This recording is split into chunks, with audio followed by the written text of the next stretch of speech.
Bismillahirrahmanirrahim. Assalamualaikum warahmatullahi wabarakatuh. Mahasiswa pendidikan matematika semester 3 yang berbahagia, pada kali ini kita lanjutkan pertemuan yang sempat tertunda. Ini adalah pertemuan yang kedua, kita akan membahas tentang induksi matematika. Pada pertemuan pertama, kita sudah membahas materi apa saja yang akan kita bahas selama satu semester atau 16 kali pertemuan, dan sekarang kita mulai menginjak pada materi yang pertama, karena pertemuan pertama kemarin kita diisi dengan pemaparan materi secara keseluruhan dan diskusi.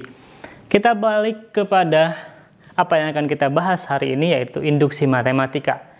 Tetapi sebelum masuk kepada prinsip induksi matematika, akan saya sampaikan terlebih dahulu ruang lingkup bilangan apa saja sih, dari bilangan mana sampai bilangan mana, dan bilangan mana yang akan kita bahas di teori bilangan. Secara umum, bilangan yang paling awal adalah bilangan kompleks. Bilangan kompleks. Bilangan kompleks pecah menjadi dua bagian, yaitu bilangan imajiner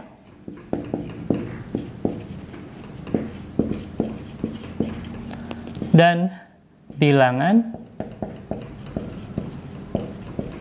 real. Bilangan real pecah jadi bilangan irasional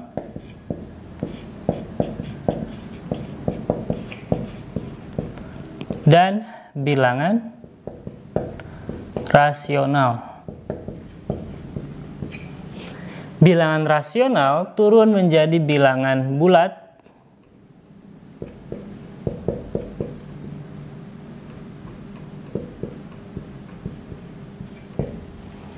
bilangan bulat diturunkan menjadi bilangan negatif,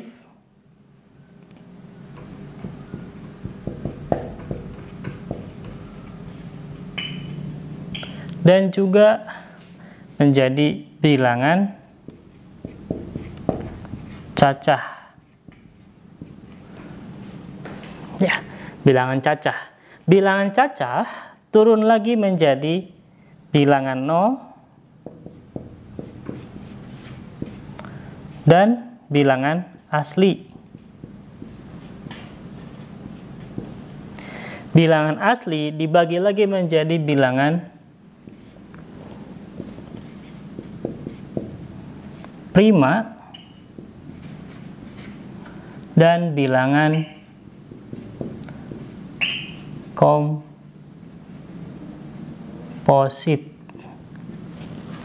Oke, saya mulai dari bawah. Bilangan prima, bilangan komposit yang terbawah. Ya. Kenapa tidak ada ganjil genap? Sudah include di sini. Ya, walaupun nanti ada tetap pembahasan bilangan ganjil genap, tapi hanya sebagian kecil saja. Yang banyaknya adalah skop atau ruang lingkup teori bilangan yang akan kita bahas adalah dari bilangan bulat sampai bawah. Gitu. Jadi bilangan yang di atas ini adalah ada bagiannya lagi, yaitu nanti bilangan atau mata kuliah analisis real di semester 5. Kalau yang di sini, ini adalah wilayah bilangan bulat. Maaf, wilayah teori bilangan. Untuk bilangan prima, kalian sudah tahu sendiri bahkan sejak SD, kita membahas bersama guru masing-masing tentunya bilangan prima. Bilangan prima adalah secara definisi yaitu bilangan yang habis dibagi 1 dan bilangan itu sendiri. Atau singkatnya adalah bilangan yang habis tepat dibagi dua bilangan. Tepat dibagi dua bilangan angka 1 dan angka itu sendiri. Sedangkan bilangan komposit adalah kebalikan dari bilangan prima. Bilangan komposit adalah kebalikannya dari bilangan prima, yaitu bilangan mulai dari angka 4, ya, lalu 6, 8, 9, 10, dan seterusnya. Sementara bilangan prima sendiri angka bilangan 2, 3, 5, 7, dan seterusnya. Yang hanya habis dibagi dua buah bilangan. bilangan 1 dan dia sendiri. Dan angka 2 merupakan satu-satunya bilangan prima yang genap. Sementara di sini adalah bilangan komposit, tentu yang di luar bilangan prima.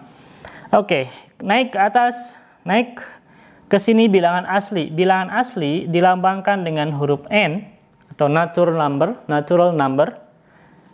Kemudian bilangan cacah dilambangkan dengan huruf W, whole number. 0, ya tahu sendiri bagaimana lambang 0 ya. Kemudian bilangan negatif adalah bilangan yang sebelum 0. Kalau dalam garis bilangan itu jelas dari 0 ke kiri ya. Dari 0 ke kanan positif, dari 0 ke kiri negatif. Ya, bilangan bulat dilambangkan dengan huruf Z. Ya. Bilangan bulat dilambangkan dengan huruf Z. Bilangan bulat berarti dari 0 ke samping, dari 0 ke samping kanan, samping kiri. Ya. Jadi, teori bilangan membicarakan tentang bilangan-bilangan bulat dan bagian dari bilangan bulat. Tidak akan membicarakan hasilnya desimal. Selama yang saya tahu, hasil perhitungan nanti itu akan dikemas menjadi bilangan bulat semuanya. Ya, bukan bilangan desimal. Ya, ini silahkan mau dicatat boleh, silahkan. Ini adalah runtutan dan bagian ini adalah bagian yang akan dibahas dalam teori bilangan. Ya. Materi pertemuan kedua, masuk kepada materi pertemuan kedua yaitu induksi matematika. Induksi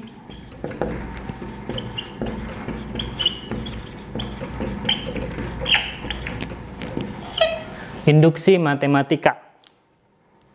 Induksi matematika adalah cara atau metode yang digunakan untuk memeriksa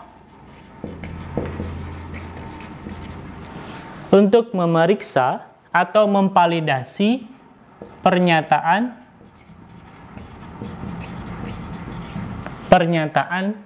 yang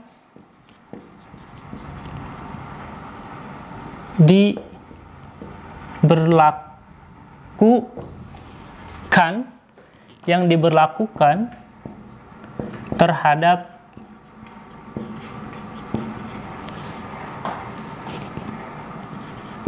himpunan bilangan asli, yang diberlakukan terhadap himpunan bilangan asli. Ya.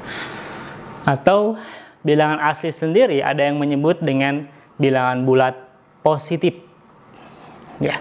Jadi saya ulangi, induksi matematika adalah metode yang digunakan untuk memeriksa pernyataan yang diberlakukan terhadap himpunan bilangan asli. Ya. Sebelum masuk kepada induksi matematik, kita harus yakinkan bahwa himpunan bilangan asli memiliki sifat keterurutan sempurna.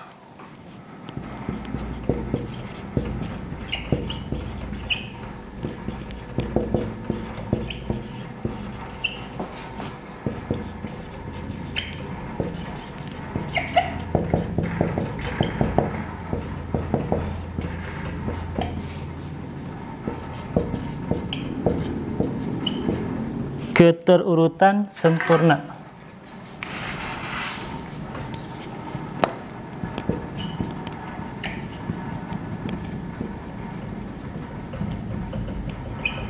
Keterurutan yang sempurna, atau dalam bahasa lain adalah well ordering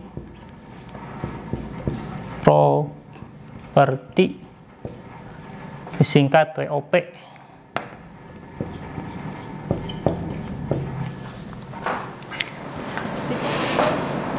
Well ordering property WOP menyatakan bahwa setiap himpunan bagian tak kosong S, setiap himpunan bagian tak kosong S dari himpunan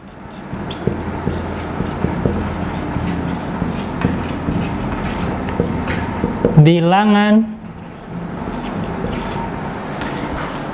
bulat dari himpunan bilangan bulat non negatif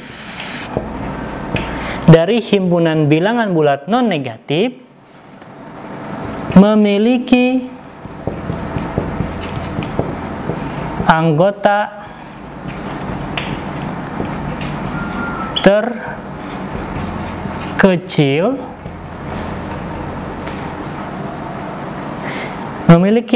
terkecil saya baca dari awal, setiap himpunan bagian tak kosong, misalnya S, ya, himpunan bagian kan, dari himpunan bilangan bulat non-negatif memiliki anggota terkecil, yaitu terdapat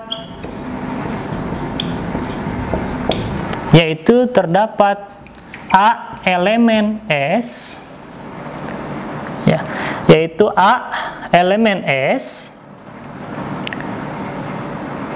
sedemikian sehingga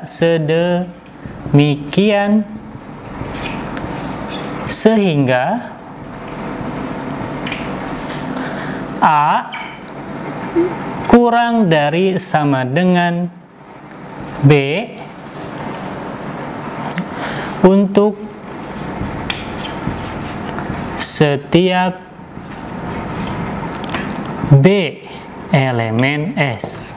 Oke, kita pahami, kita baca ulang dari awal sampai akhir. Ini adalah WOP. Kesimpulannya adalah ada himpunan bagian yang tidak kosong, ada himpunan bagian yang tak kosong, sebut saja S. Himpunan bagian dari siapa? Himpunan bagian dari bilangan bulat non-negatif. Pasti memiliki anggota terkecil. Jadi S ini pasti anggotanya ada yang paling kecil. Ya. Yaitu terdapat A elemen S sedemikian sehingga A kurang dari sama dengan B untuk setiap B elemen S. Oke, sehingga untuk notasi bilangan asli sendiri, himpunan bilangan asli N sama dengan, kita bisa tuliskan mulai dari 1, 2, 3, 4, dan seterusnya sampai tak terhingga. Ini adalah himpunan dari bilangan asli atau bilangan bulat non-negatif. Oke, ini sudah selesai prasyarat untuk masuk kepada induksi matematik. Kita coba sekarang masuk kepada induksi matematika. Tadi sudah disebutkan di awal bahwa induksi matematika adalah metode yang digunakan untuk memeriksa pernyataan yang diberlakukan terhadap himpunan bilangan asli. Oke, setelah mempelajari tentang ini tadi di awal, induksi matematik apa itu maksudnya, kemudian WOP itu bagaimana maksudnya, sekarang kita masuk kepada induksi matematika. Ya. Kita mulai dari teorema. Teorema ini adalah hal-hal yang harus dibagikan, hal-hal yang harus dibuktikan untuk menyatakan bahwa pernyataan yang diberlakukan terhadap himpunan bilangan asli itu memang terbukti. Di sini, misal S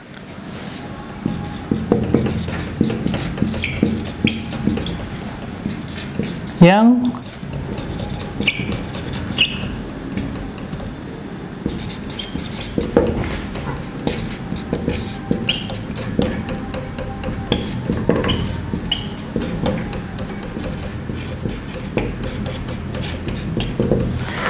Misalkan S adalah himpunan yang memenuhi sifat-sifat berikut. Yang pertama,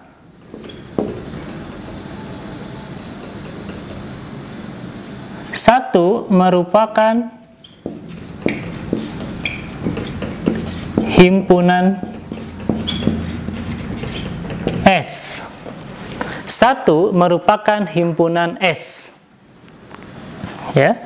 Kemudian jika bilangan bulat K, yang kedua, jika bilangan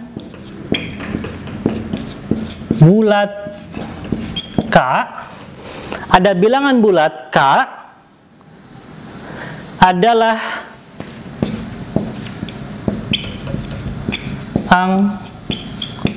anggota S.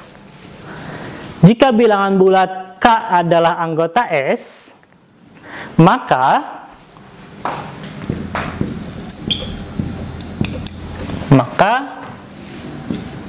K plus 1 haruslah anggota S. Jika bilangan bulat K adalah anggota S, maka K plus 1 haruslah anggota S. Ya, ini juga harus berlaku. Jika keduanya ini berlaku,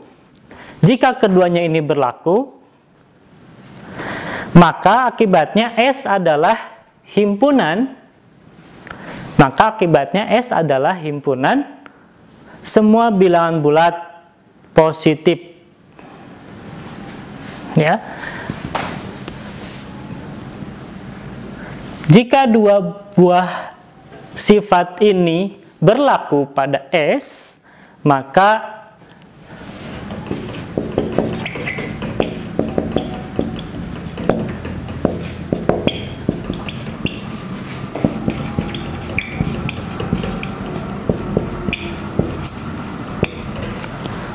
jika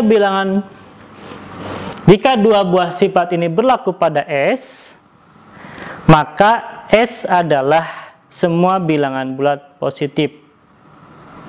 Maka S atau akibatnya S adalah himpunan semua bilangan positif. Akibatnya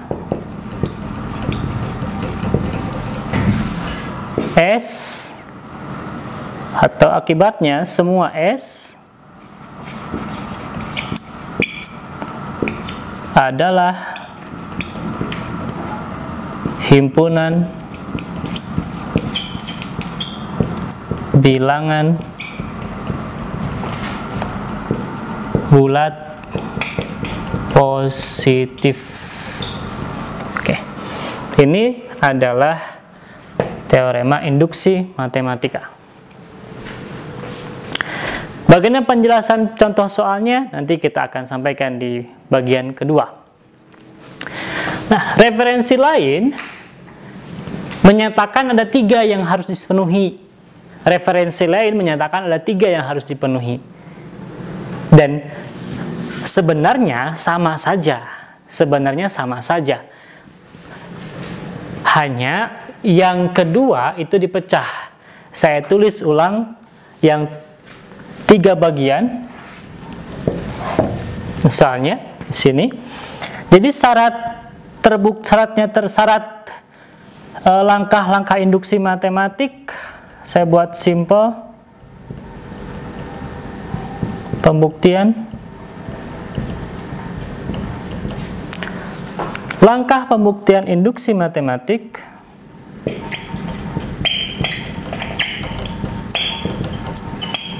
menjadi 3. Yang pertama, buktikan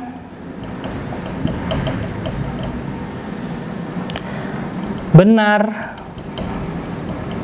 untuk N sama dengan 1. Yang pertama. Yang kedua, asumsikan benar untuk N sama dengan K. Ya, asumsikan benar untuk N sama dengan K. Dan yang ketiga, langkah yang ketiga adalah harus ditunjukkan benar untuk N sama dengan K plus 1. Oke. Saya ulangi, langkah-langkah pembuktian induksi matematik, induksi ya, matematika. Yang pertama adalah buktikan benar untuk N sama dengan 1. Nanti lebih jelasnya pada contoh di bagian kedua. Yang kedua, asumsikan benar untuk N sama dengan K. Yang ketiga, jika 1 dan 2 terbukti benar dan memenuhi, maka harus ditunjukkan pula benar untuk N sama dengan K plus 1. Jika ketiga-tiganya benar, maka terbukti pernyataan yang diberikan berdasarkan induksi matematik sudah terpenuhi. Berarti berlaku untuk semua himpunan bilangan tersebut. Oke, saya ulangi. Buktikan benar untuk N sama dengan 1. Jadi nanti substitusikan N sama dengan 1-nya ke pernyataan. Benar tidak ruas kanan dan ruas kiri sama jika persamaan. Ya, jika pernyataannya adalah pertidaksamaan, maka harus memenuhi mana yang lebih besar, mana yang lebih kecil. Kemudian yang kedua, asumsikan N sama dengan K benar. Ini cukup mengganti variabelnya nanti. Apa variabel yang dimunculkan di soal? Anggap N, maka N-nya substitusikan ke K, atau maka K-nya substitusikan ke N, ganti N dengan K. Nanti itu pastikan dan dianggap benar, karena di sini asumsikan. Kemudian yang ketiga adalah harus ditunjukkan benar untuk N sama dengan K plus 1. Kalau yang pertama tadi N-nya sama dengan 1, yang kedua N-nya sama dengan K, apakah N sama dengan K plus 1 juga benar? Itu harus ditunjukkan. Jika ketiga-tiganya benar, maka ini memenuhi, atau bisa dikatakan bahwa pernyataan itu terbukti benar. Oke, kita mulai ke contoh soal dan pembahasannya tentu.